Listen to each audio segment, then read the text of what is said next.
Zelensky की सेना ने ड्रोन से रूस के सैनिकों पर जमकर बम बरसाए। यह हमला किस इलाके में किया गया इसका पता तो नहीं चल सका, लेकिन इसका एक वीडियो यूक्रेन की तरफ से जारी किया गया जिसमें रूस के सैनिकों पर आसमान से बम बरसते दिखाई दिए। जो वीडियो जारी किया गया उसमें रूस के कुछ सैनिक यूक्रेन के तबाह हो चुके एक इलाके से गुजरते दिखाई दिए। तभी ज़ेलेंस्की की सेना ने ड्रोन से उन पर बम गिरा दिया, जिससे रूसी सैनिकों में भगदड़ मच गई। जान बचाने के लिए रूसी सैनिक इधर उधर भागने लगे और जो नहीं भाग पाए वो वहीं जमीन पर बैठ गए। थोड़ी देर बाद रूसी सैनिक अपने घायल साथियों को एक गाड़ी में डालकर वहां से ले जाने लगे, लेकिन उनके जाने से पहले ही एक बार फिर ड्रोन से उन पर हमला किया गया। कार पर बम गिरते ही वहां जोरदार धमाका हुआ। धमाके की वजह से कार से धुआं निकलने लगा और वो बेकाबू होकर थोड़ी दूर जाने के बाद रुक गई। इस दौरान उसमें बैठा एक सैनिक जमीन पर गिर गया, जबकि एक जवान कार के अंदर फंसा दिखाई दिया। इस बीच रूस ने यह पहली बार कबूल किया कि आर्थिक प्रतिबंधों की वजह से उसकी अर्थव्यवस्था को बड़ा नुकसान हुआ है।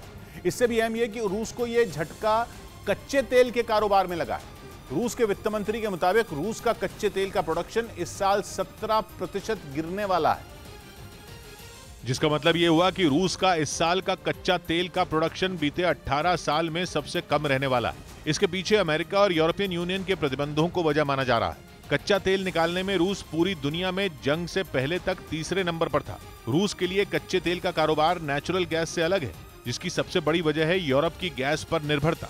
यूरोप नेचुरल गैस पर जिस हद तक निर्भर है, यूरोप की उतनी निर्भरता कच्चे तेल पर नहीं है। इसीलिए अमेरिका और यूरोपियन यूनियन के प्रतिबंधों ने रूस के समीकरण बिगाड़ कर रख दिए।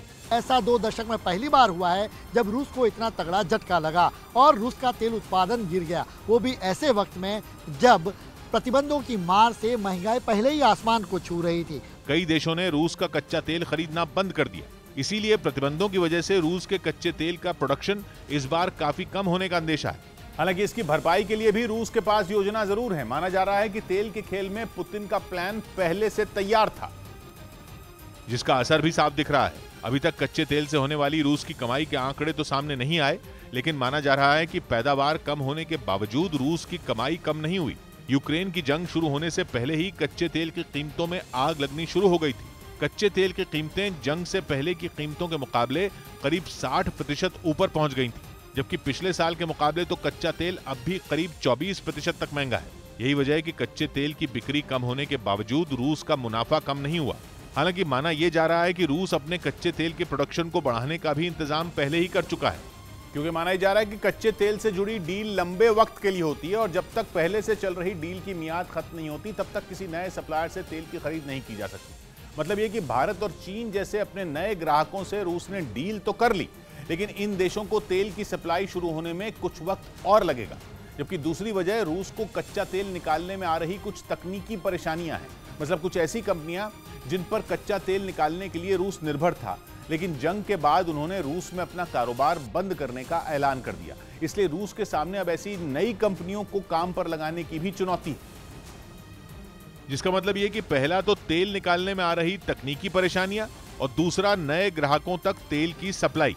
ये दोनों काम अगले कुछ महीनों में होने के बाद रूस के लिए कच्चा तेल फिर से मुनाफे का खेल साबित हो सकता है। हालांकि इसमें कितना वक्त लगेगा इस पर अभी रूस भी खुलकर कुछ नहीं बोल रहा। रूस जंग से पहले तक हर साल 1 करोड़ 10 लाख बैरल कच्चा तेल रोज निकालता था, लेकिन अब यह प्रोडक्शन गिरकर 91 लाख बैरल रोजाना तक पहुंच चुकी है। 2004 के बाद यह रूस की कच्चे तेल की प्रोडक्शन का सबसे निचला स्तर है।